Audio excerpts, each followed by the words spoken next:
Assalamualaikum warahmatullahi wabarakatuh. Yang pertama, saya ucapkan selamat datang bagi para peserta didik baru kelas 10 di SMA Negeri 4 Pekalongan.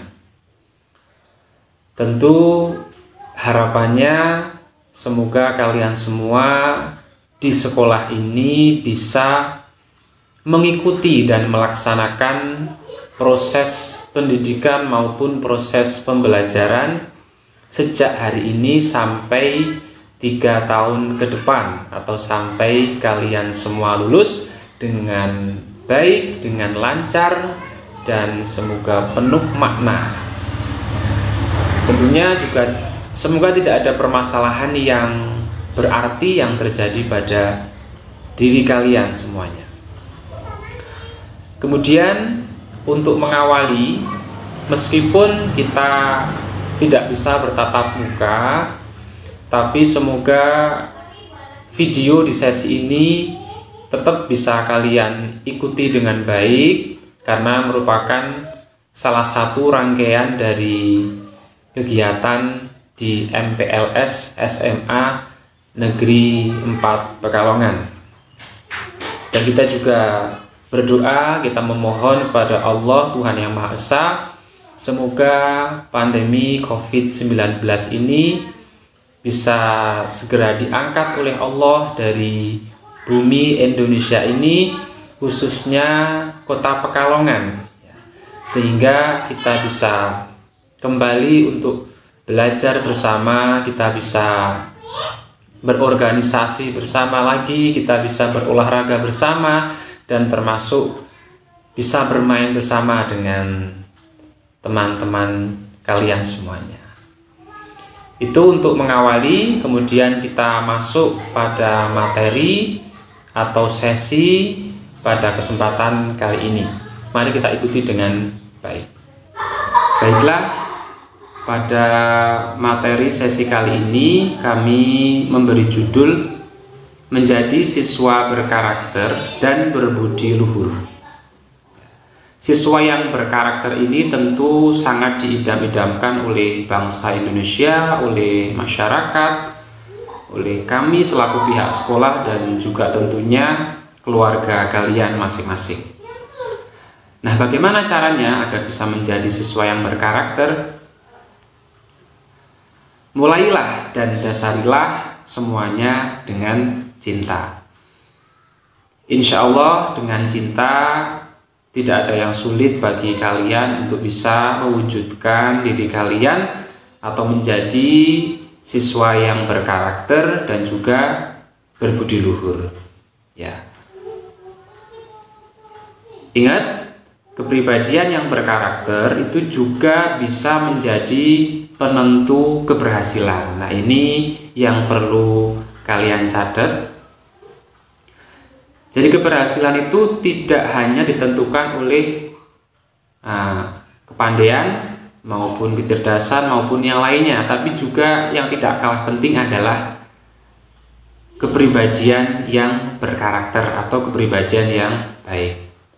Contohnya, ada seorang siswa sudah berusaha keras, belajar dan lain sebagainya untuk bisa mendapatkan nilai bagus, tapi ternyata nilainya masih belum bisa bersaing atau belum bagus.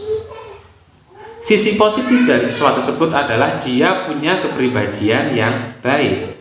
Nah, maka Bapak Ibu Guru tentu akan melihat kepribadian kalian. Ya, ini bisa menjadi bahan pertimbangan untuk menilai kalian. Jadi tidak usah khawatir. Asalkan kepribadianmu baik, berkarakter, insya Allah jalan menuju kesuksesan itu insya Allah terbuka lebar. Ya. Berikutnya ada beberapa hal yang harus kalian perhatikan. Ya. Yang pertama, kenali lingkungan. Jadi merupakan prasyarat yang pertama, kamu harus kenal dengan lingkungan yang ada di SMA Negeri 4 Pekalongan. Baik itu Bapak Ibu guru kamu harus kenal, lalu ada karyawan, kemudian budaya yang ada di SMA Negeri 4 Pekalongan, dan lain sebagainya. Kamu kenali. Misalnya Bapak Ibu guru ya, ini minimal kamu harus tahu nama dari Bapak Ibu guru yang mengajar kalian. Ini minimal itu kamu harus tahu namanya. Karena saya pernah mendapati, bukan di sekolah ini ya, tapi di sekolah saya yang lama dulu, itu ada siswa yang masuk ke ruang guru dan bertanya, "Pak, mejanya Pak guru matematika yang mana ya?" Mejanya Pak guru matematika. Nah, ini kan menunjukkan kalau siswa tersebut kurang memiliki etika yang baik, dengan gurunya saja tidak kenal. Maka caranya adalah ketika ada Bapak Ibu guru yang pertama kali masuk di kelas, kemudian berkenalan, langsung tidak boleh tidak ini ya, harus langsung kamu tulis namanya di buku misalnya. Syukur-syukur tulis nomor HP-nya. Jadi nama Bapak Ibu guru jangan sampai kamu tidak tahu, khususnya adalah yang mengajar kalian. Itu pertama. Yang kedua, sikap diri atau perilaku. Jadi bagaimana ketika kamu berpapasan dengan Bapak Ibu guru, sikap kamu gimana? Jadi jangan sampai kamu tidak menyapa ya. Minimal kamu itu mengatakan Pak, Bu, minimal seperti itu. Jangan sampai berpapasan kamu seolah-olah tidak melihat. Sombong sekali ya. Jadi itu karakter. Kemudian ketika bertutur kata atau menyampaikan maksud kepada Bapak Ibu guru, ini mohon bedakan antara kamu saat berbicara dengan teman kamu dan kamu saat berbicara dengan Bapak Ibu guru kamu. Ini harus berbeda. Jadi gunakan bahasa yang sopan ketika berbicara dengan Bapak Ibu guru, ya. Nada bicaranya juga harus disesuaikan, ya. Jangan disamakan dengan ketika kamu berbicara kepada teman kamu, ya. Kemudian sampaikan maksud dan tujuan kamu berbicara apa. Sampaikan yang jelas. Nah, itu merupakan sikap diri atau perilaku diri. Yang berikutnya, peraturan. Paling tidak kamu harus tahu peraturan dasar. Jadi peraturan dasar harus kamu pahami. Misalnya ketika kamu memang benar-benar tidak bisa mengikuti pembelajaran, ya baik itu daring maupun yang tatap muka ya besok ya, ini harus jelas, harus ada izinnya. Nah, harus membuat surat izin. Surat izin itu bisa dititipkan teman kamu atau mungkin disampaikan orang tua kamu ke sekolah. Dan bagaimana ketika tidak ada teman yang dititipi atau misalnya yang rumahnya agak jauh dan tidak benar-benar tidak bisa ke sekolah? Nah, caranya adalah dengan cara WA dengan wali kelas atau dengan guru BK kalian. Tetapi WA itu sifatnya sementara ya, hanya memberikan informasi atau kabar bahwa kamu sedang sakit atau kamu sedang ada keperluan yang tidak bisa ditinggalkan dengan keluarga dan lain sebagainya, harus jelas. Jadi sifatnya WA itu adalah pemberitahuan agar kamu tidak alpa ya, dan akan menyusulkan surat. Itu resminya adalah membuat surat dan akan disampaikan ke sekolah. Itu resminya. Itu kalau kamu benar-benar tidak bisa mengikuti pembelajaran. Termasuk ketika pembelajaran daring ya, itu jangan sampai kamu itu di saat jadwalnya, jam pelajarannya kamu tidak ada, nggak tahu kemana, jangan sampai. Jadi kalau memang kamu benar-benar tidak bisa mengikuti ya, WA sebelumnya dengan Bapak Ibu guru yang mengajar kamu, mohon maaf tidak bisa mengikuti karena sakit, karena ada acara yang tidak bisa ditinggalkan dan lain sebagainya, harus ada izinnya. Ini merupakan karakter ya, ini merupakan budi pekerti yang harus kamu bangun, yang harus kamu laksanakan. Itu peraturan yang sangat mendasar, termasuk kamu ketika terlambat, apakah kamu langsung masuk kelas atau tidak, atau harus izin dulu. Ini bagaimana, harusnya minta surat izin dulu ya kan, kemudian masuk ke kelas, mohon maaf pada bapak ibu guru yang mengajar kamu terlambat. Tapi ini juga jangan dijadikan langganan ya. Terlambat ini karena memang masalah yang urgent, mungkin ada sesuatu yang mendesak, kamu benar-benar tidak bisa harus tepat waktu, maka tidak masalah. Kemudian yang terakhir, citra baik. Sebagai siswa ya, mari bangun citra yang positif, yang baik di SMA Negeri 4 Pekalongan. Citra itu apa sih? Jadi orang lain ketika melihat kamu, memandang kamu itu baik. Jadi intinya punya rekam jejak yang baik di SMA Negeri 4 Pekalongan. Peraturan yang sifatnya dasar seperti tadi itu kamu laksanakan ya. Misalnya pakaian harus rapi ya kan, ketika harus dimasukkan ya dimasukkan, pakaian OSIS, pakaian pramuka ya harus dimasukkan ya. Kemudian rambut itu juga nggak usah macam-macam lah. Jadi ya sudah, kalau rambut itu nggak usah terlalu panjang, nggak usah terlalu dibuat-buat. Kalau laki, khususnya adalah laki-laki ya kan. Kalau perempuan yang muslimah kan memakai jilbab, ini wajib ya. Laki-laki rambut tidak usah macam-macam, ya sudah, cukur yang pendek, agak panjang dikit potong. Itu harus kamu perhatikan. Kemudian tidak punya masalah yang serius ya, itu menunjukkan kamu berusaha untuk menjadi siswa yang bisa memiliki citra yang baik. Kemudian lebih lengkapnya, ini nilai-nilai karakter dari religius, jujur, toleransi sampai dengan tanggung jawab. 1, 2, 3, 4 sampai 18. Pertanyaannya, apakah kamu harus hafal? Apakah harus hafal? Jawabannya tidak. Tidak harus atau tidak wajib kamu hafal, tapi kamu harus bisa mengamalkan. Kamu harus bisa melaksanakan nilai-nilai karakter yang 18 ini. Tidak usah khawatir, kalau kamu sudah komitmen, kamu sudah dasari dengan cinta, insya Allah 18 karakter ini bisa kamu laksanakan dengan sebaik mungkin. Barangkali itu yang bisa Bapak sampaikan di sesi ini. Semoga kamu bisa menjadi siswa yang berkarakter dan berbudi luhur. Selamat berjuang dan tetap semangat. Assalamualaikum warahmatullahi wabarakatuh.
Assalamualaikum warahmatullahi wabarakatuh. Halo, apa kabar anak-anak? Semoga Anda semua dalam keadaan sehat walafiat. Amin.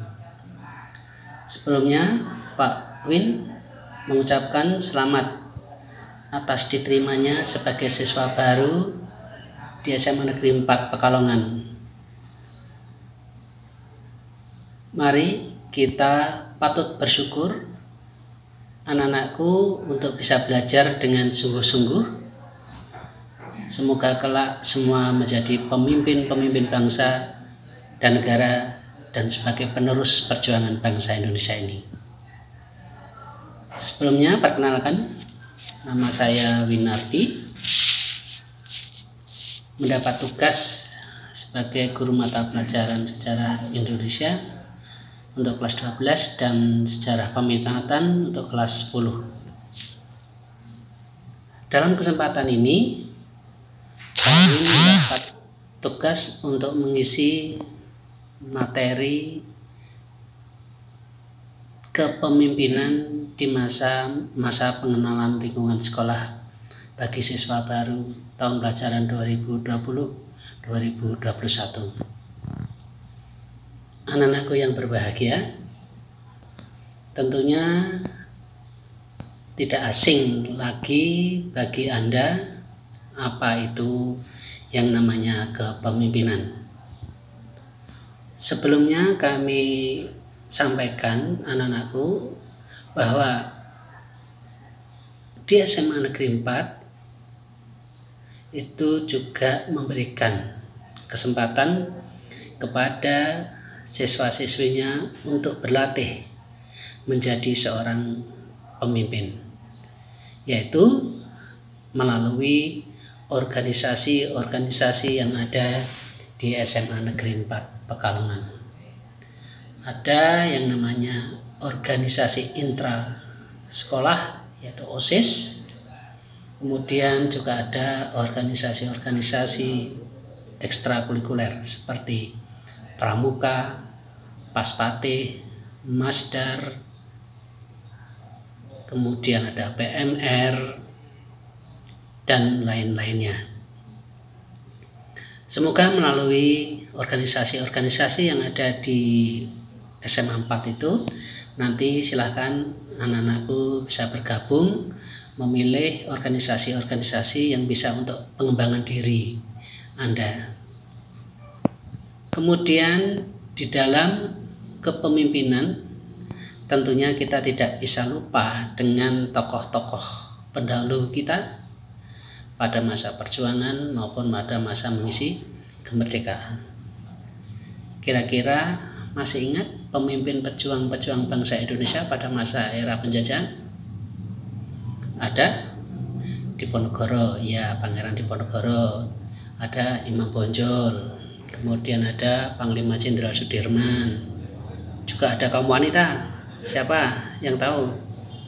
Iya, ada Raden Ajeng Kartini, Dewi Sartika, Cut Nyadin, dan lain sebagainya.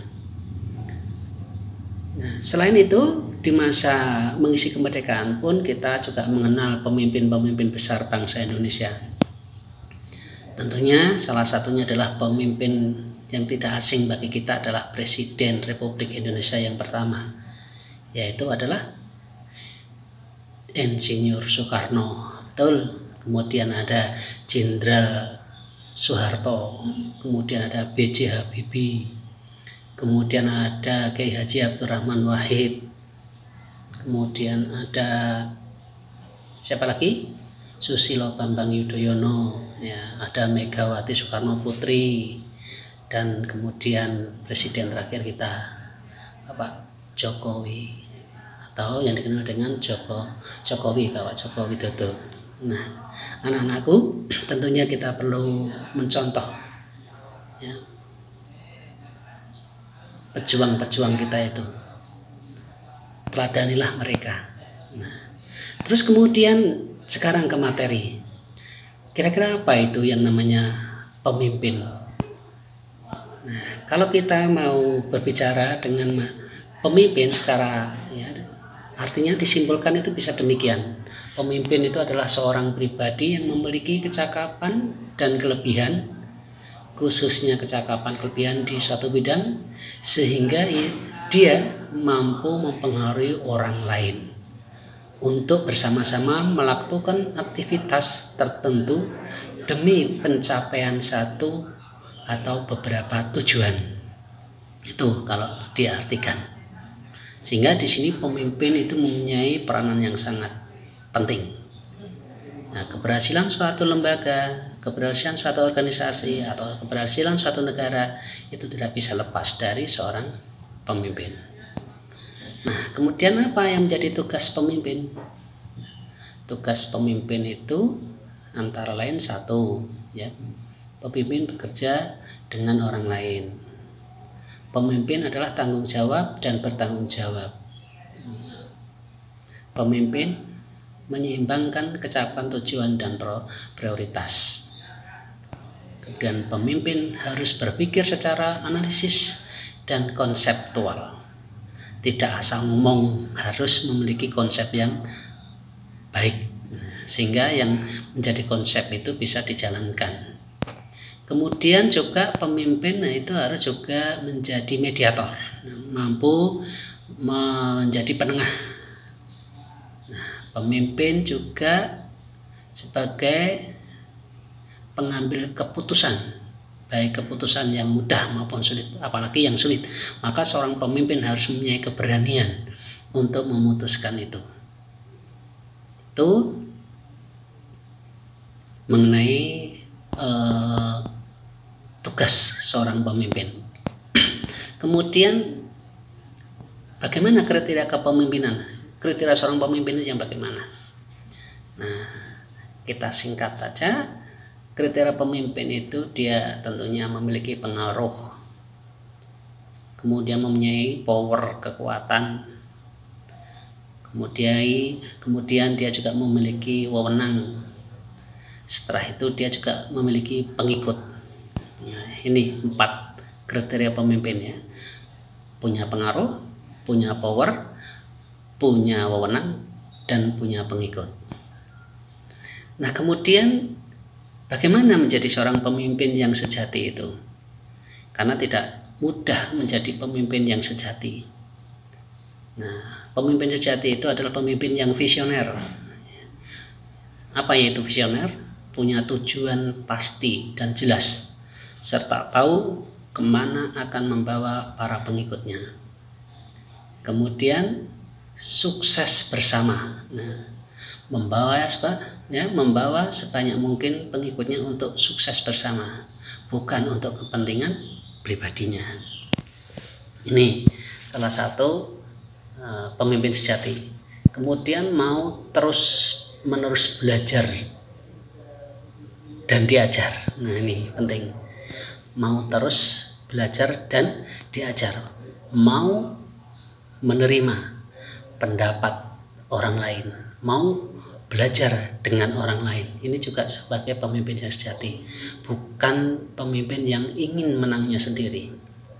Kemudian di samping itu, pemimpin sejati juga mampu mempersiapkan calon-calon pemimpin lain untuk masa depannya. Pemimpin yang bukan pemimpin yang ingin menjadi pemimpin abadi, itu bukan ciri pemimpin sejati. Sekali lagi, pemimpin sejati itu adalah pemimpin yang mampu mempersiapkan calon-calon penerus masa depannya. Nah, kemudian selanjutnya, kira-kira apa yang menjadi persyaratan pemimpin itu? Nah, dalam agama Islam sudah dijelaskan secara gamblang. Kalau dalam agama Islam itu kita tahu ada 4. Persyaratan pemimpin itu harus sidik. Yang pertama harus sidik. Apa itu sidik? Sidik bisa diartikan jujur, benar, berintegritas tinggi, dan terjaga dari kesalahan. Nah, dia tidak berbohong, ya. Pemimpin yang baik itu adalah pemimpin yang jujur, bukan pemimpin yang berbohong. Kemudian yang kedua, fatonah, artinya cerdas, memiliki intelektualitas tinggi, dan profesional. Nah, ini seorang pemimpin harus cerdas, cekap tanggap terhadap masalah yang ada. Amanah, yang ketiga amanah. Amanah itu apa? Dapat dipercaya. Apa yang diucapkan, apa yang dikerjakan itu dapat dipercaya. Tidak plan-plan istilahnya. Kemudian yang keempat terakhir itu tablek. Apa artinya tablek? Tablek artinya senantiasa menyampaikan risalah kebenaran, tidak menyembunyikan. Sesuai dengan apa yang realita yang ada. Pemimpin yang baik itu adalah itu, tidak menyembunyikan sesuatu yang mungkin dianggap merugikan, dia sembunyikan, sedangkan yang menguntungkan dia ungkapkan, bukan itu. Sekali lagi, kalau kita simpulkan, persyaratan pemimpin yang baik itu adalah kalau kita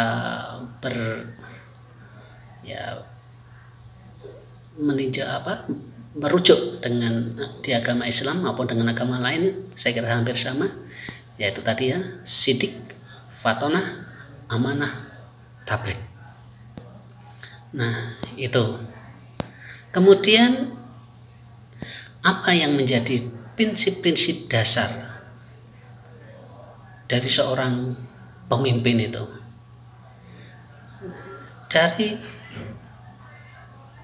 teori-teori yang ada, bahwa prinsip-prinsip dasar kepemimpinan itu pertama adalah seorang yang mau belajar seumur hidup, tidak hanya melalui pendidikan formal tetapi juga di luar pendidikan non formal.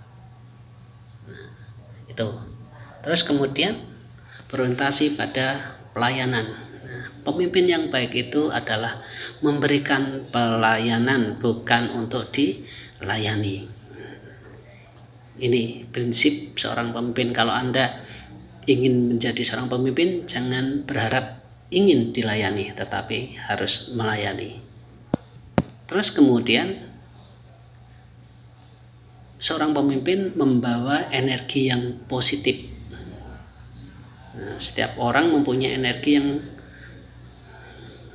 yang positif, energi yang bisa membangun tercapainya satu tujuan, bukan sebaliknya memiliki energi yang negatif, hawanya panas. Ini jangan sampai. Sekali lagi, anak-anakku yang berbahagia, itu sedikit tentang materi tentang kepemimpinan. Semoga sedikit ilmu ini bisa bermanfaat bagi Anda semua. Sebelum saya akhiri, di masa yang sulit ini, di masa era COVID-19 ini, anak-anakku untuk bisa menjaga diri dari bahaya COVID-19. Nah, bagaimana caranya? Nah, tentunya kita mari ikuti protokol kesehatan yang diberikan oleh pemerintah. Apa saja itu anak-anakku? Masih ingat nggak? Kalau lupa saya ingatkan. Yang pertama adalah ketika kita keluar dari rumah, jangan lupa untuk selalu memakai masker. Yang kedua, untuk selalu sering mencuci tangan dengan air, memakai sabun ya, air yang mengalir. Kemudian yang ketiga, jaga jarak, jangan berkerumun karena itu sangat rawan dengan adanya penyebaran COVID-19 atau COVID-19. Yang keempat, jaga pola kesehatan hidup Anda dengan makan bergizi, istirahat yang cukup. Semoga dengan mematuhi protokol kesehatan itu kita terhindar dari wabah COVID-19. Saya kira itu anak-anakku yang berbahagia. Mohon maaf jika ada perkataan yang salah. Saya akhiri. Wassalamualaikum warahmatullahi wabarakatuh.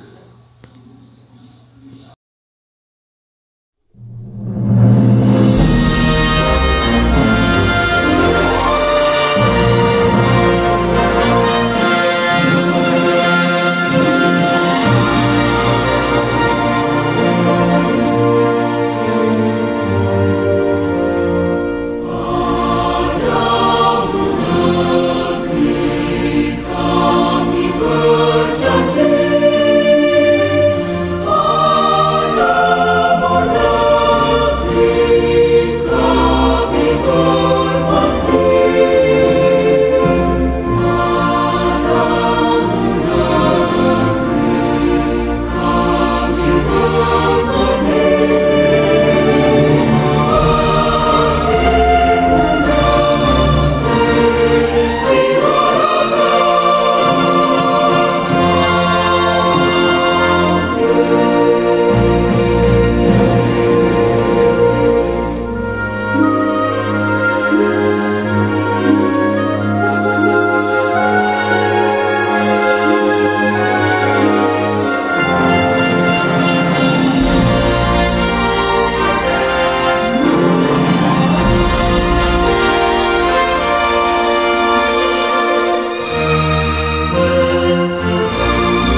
Assalamualaikum warahmatullahi wabarakatuh.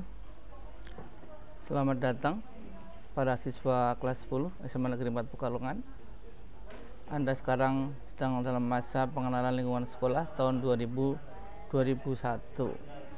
Karena kita sedang dalam masa pandemi corona, maka pembelajaran dilakukan adalah PJJ, pembelajaran jarak jauh, termasuk dalam MPLS ini. Oke, pada season ini saya akan menyampaikan satu sesi spesifik, yaitu mengenai high order thinking. Apa itu high order thinking? Kita lihat. HOT merupakan sebuah alat instrumen penilaian. Dia mengukur kemampuan peserta didik berpikir tingkat tinggi. Jadi di dalam penilaian itu ada beberapa tingkatan. Oke, kita akan lihat. Nah, yang ini yang paling penting. Dasar dari semua penilaian ini.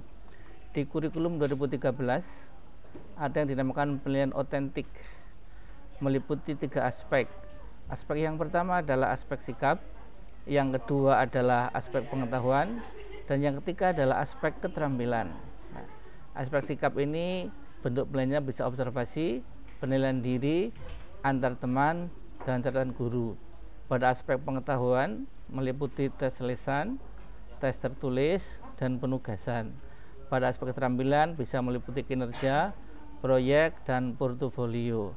Nah, pelaksanaan nanti pada bagian ini ya.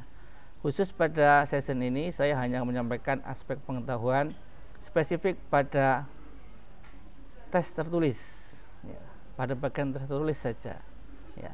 Yang pilihannya bisa ini ya, bisa pilihan ganda, benar salah, menjodohkan, isian, melengkapi, atau uraian. Mari kita lihat lebih spesifik lagi ya.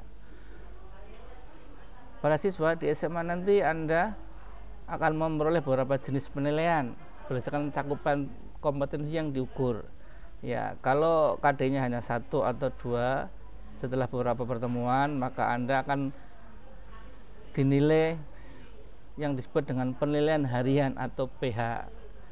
Kemudian setelah beberapa minggu, biasanya 8 minggu, akan diadakan penilaian blok. Beberapa KD dijadikan 1 yang disebut dengan penilaian tengah semester atau PTS. Kemudian di akhir semester ya, pada akhir semester beberapa KD bergabung, kemudian Anda akan diberi penilaian yang disebut dengan penilaian akhir semester yang disebut dengan PAS.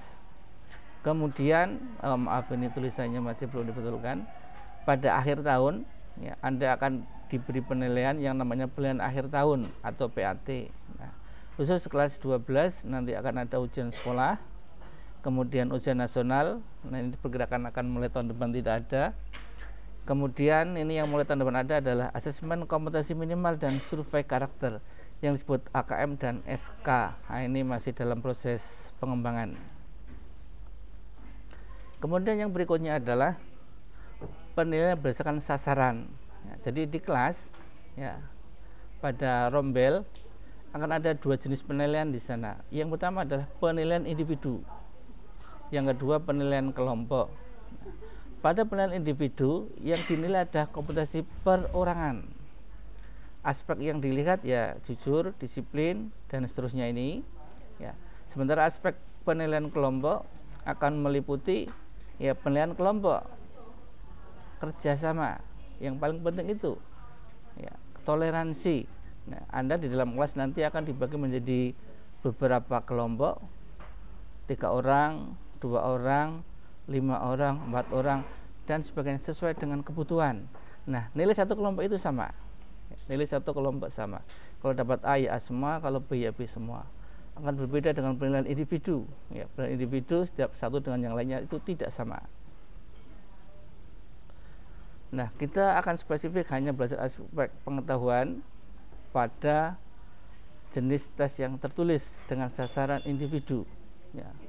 Karena sekarang ini pada masa pandemi corona segala sesuatu disampaikan melalui jarak jauh. Nah, secara umum yang akan sampaikan hanya ada 1 jenis, yaitu disebut dengan HOT. Apa itu HOT atau soal HOT? HOT itu kepanjangannya adalah High Order Thinking Skill. Instrumen yang digunakan untuk mengukur kemampuan peserta didik berpikir tingkat tinggi, itu terjemahan secara umumnya. Mari kita lihat. Apa itu soal HOT? Soal HOT merupakan sebuah konsep pendidikan yang didasarkan tingkatan kemampuan berpikir pada taksonomi Bloom. Ya, ada beberapa jenis, yang paling terkenal adalah taksonomi Bloom. Ya. Pada taksonomi itu kemudian diklasifikasi menjadi dua ranah, ya, dua tingkatan secara umum. Dari tingkat rendah yang disebut lower order thinking skill, kemudian disingkat dengan LOTS. Yang kedua adalah sampai kepada tingkat tinggi, high order thinking skill, kemudian disingkat dengan HOT. Ya. Nah, kalau melihat dari jenjangnya akan seperti ini. Paling bawah adalah remember, kemudian understand, apply, analysis, evaluation, dan kreasi.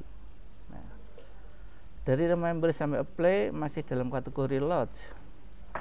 Sementara mulai dari analisis sampai kreasi termasuk HOT. Ya. Dua pembagian secara umum. Ya, jangan meminta yang tengah-tengah ya, karena kita hanya mengklasifikasi menjadi dua saja, HOT dan LOT. Kemudian bagaimana kita bisa tahu bahwa soal itu HOT atau bukan? Ada beberapa kriteria umum. Nah, yang pertama, kemampuan yang diukur bukan sekedar mengingat atau menyatakan kembali atau merujuk tanpa pengolahan. Apa yang ditanyakan? Proses. Apa yang ada di dalamnya? Konteks. Apa yang dikaitkan satu konsep dengan konsep yang lain? Apa yang perlu dikembangkan? Ide atau gagasan. Sehingga di sana perlu ada transfer, mencari kaitan antara informasi, mulai ide dan sebagainya. Agak ruwet ya. Mari kita sederhanakan. Nah, ini yang lebih sederhana. Karakteristik HOT itu pada dasarnya dibagi menjadi tiga.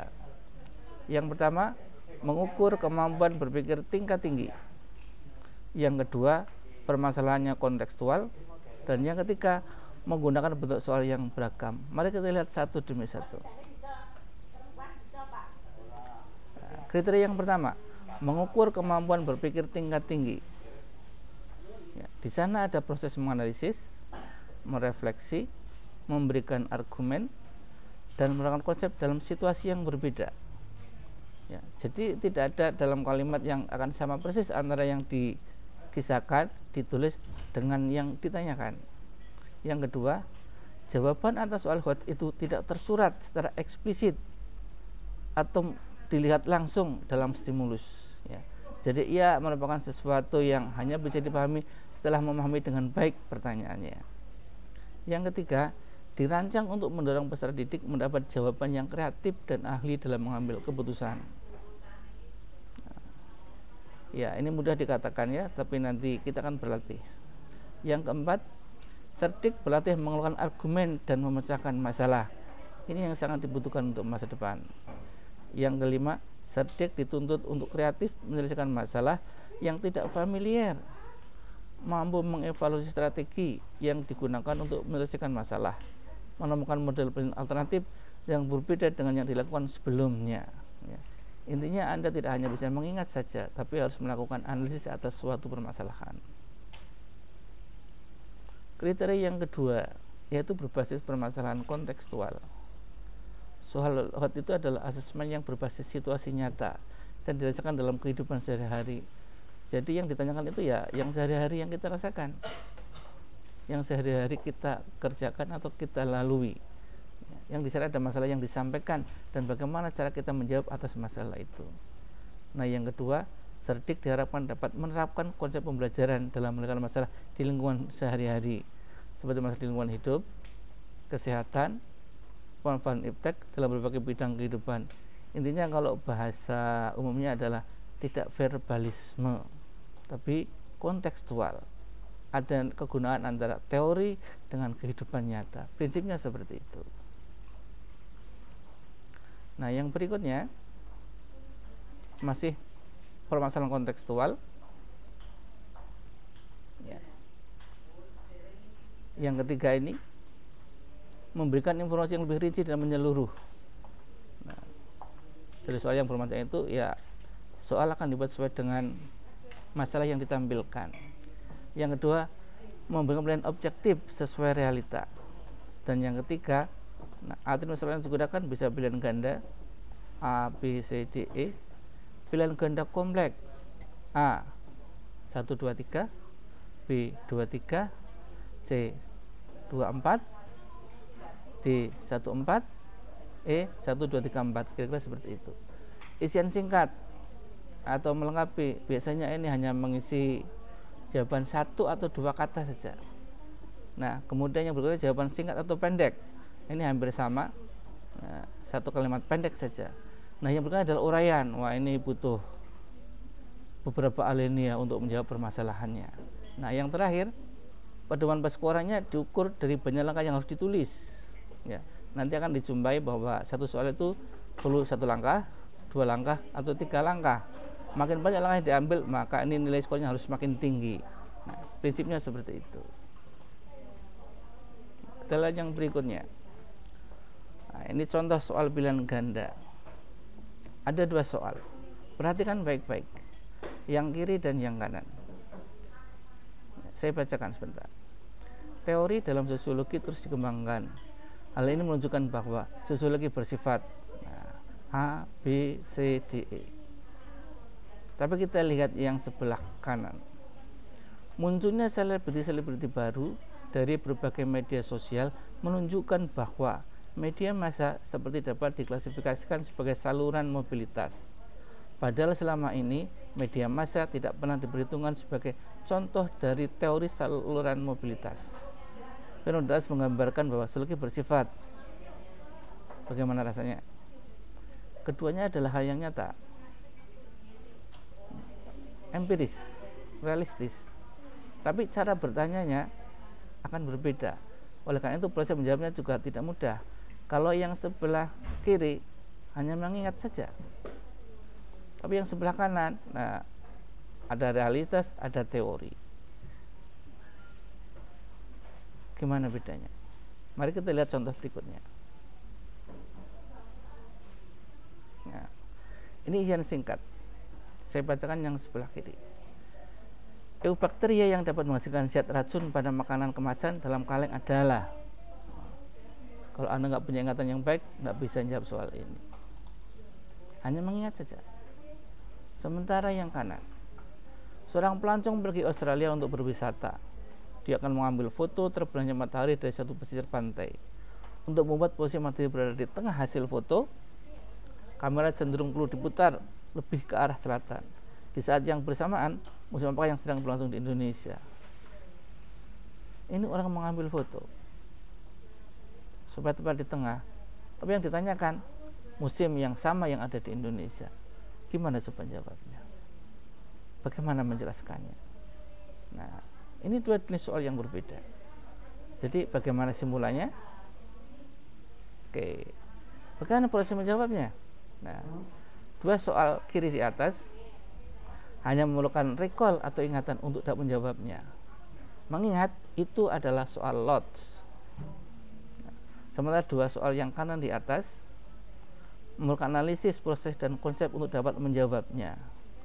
Perlu penalaran, perlu menalar. Nah, yang seperti itu disebut dengan soal hot. Bagaimana? Bisa membedakan? Kita lihat lagi yang di atas. Nah, ini contohnya.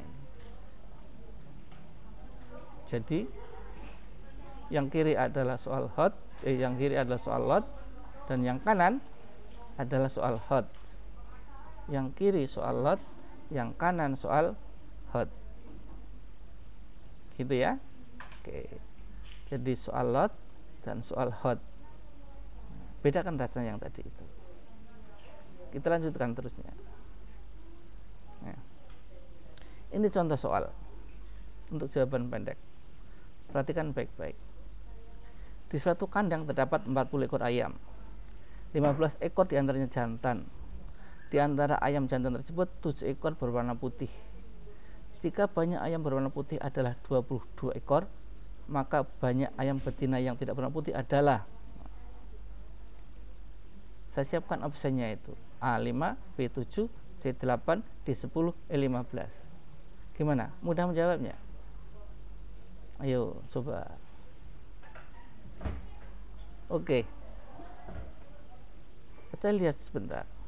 Nah, ternyata soal tadi di dalam pelajaran matematika merupakan konsep himpunan. Nah, pahami dulu konsep yang diajukan. Dalam satu kandang ada 40. Nah, yang jantan 15. Jadi yang betina 25. Oke, berikutnya dari yang 22 ini 7 yang jantan sudah berwarna putih. Jadi yang lainnya tinggal berapa? 15. Nah, yang berwarna putih lainnya berarti yang babon ada 15. Nah, sementara yang babon itu semuanya ada 25. Yang berwarna putih sudah ada 15. 25 dikurang 15 adalah 10. Jadi ayam betina yang tidak berwarna putih berapa jumlahnya? 10. Betul. Tapi apakah mudah langsung dapat 10? Tidak bisa. Perhatikan diagram ini. Diagram irisan ayam jantan dan ayam betina yang berwarna putih dan yang tidak berwarna putih. Sehingga didapat ayam jantan yang tidak berwarna putih ada 8, ayam jantan berwarna putih ada 7, ayam betina yang berwarna putih ada 15, ayam betina yang tidak putih ada 10. Semua ayam yang berwarna putih, jantan dan betina berjumlah 22. Nah, ini adalah contoh soal hot. Pahami baik-baik. Kita lihat yang berikutnya. Nah, contoh soal uraian. Nah, ada gambar di sini disertakan. Nah, gambar ini masing-masing akan menanyakan dengan dua cara yang berbeda. Pertanyaan pertama, dari gambar di atas, apakah peran burung elang dalam satu rantai makanan?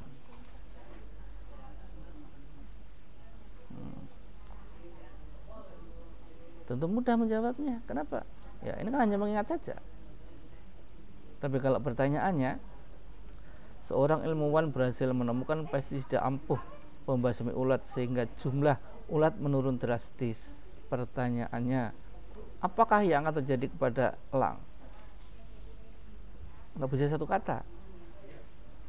Perlu uraian, perlu panjang lebar menjelaskan.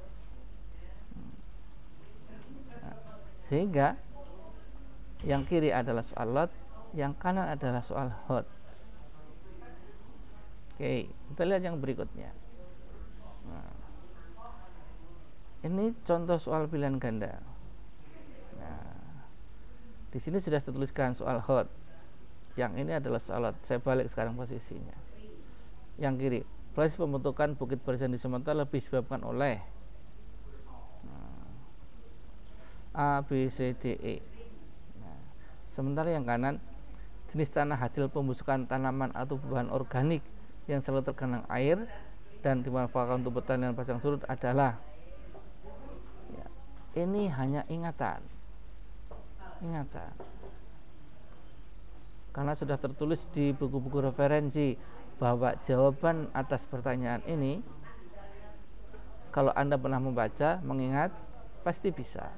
Sementara yang ini, nah, proses yang ditanyakan, nah, sebabnya yang ditanyakan, kenapa bukit barisan itu terjadi. Mari kita lihat.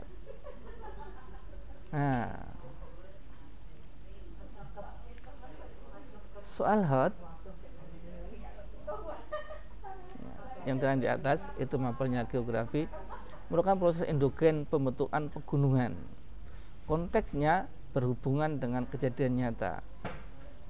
Juga harus tahu letak bukit barisan itu di Sumatera. Jadi apa jawabannya? E. Bukit barisan terjadi karena penunjaman lempeng Samudra Hindia dari opsi pilihan A, B, C, D, E yang tersedia. Ya. Sementara yang soal sebelah kanan, soal yang lot, hanya mengingat kembali bahwa itu sudah ada di tag. Jawabannya adalah yang E. Apa itu? Tanah organosol, tanah organik.